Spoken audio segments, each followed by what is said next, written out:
আসসালামু আলাইকুম। আশা করছি সবাই ভালো আছেন। তো আপনাদের দয়ায় আমি অনেক ভালো আছি। আজকে আপনাদের সঙ্গে শেয়ার করব মালয়েশিয়া কনস্ট্রাকশন সাইটে কি কি কাজ করতে হয় এবং কি কি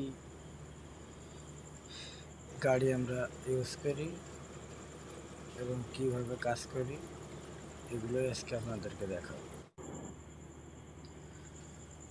তো দর্শক, তার আগে ছোট্ট একটি রিকোয়েস্ট করব, যারা আমার এই চ্যানেলে নতুন দর্শক, চ্যানেলটি সাবস্ক্রাইব করে বেল আইকনটি অল করে রাখুন, যাতে নিত্য নতুন ভিডিওগুলো সবার আগে আপনার কাছে পৌঁছায়।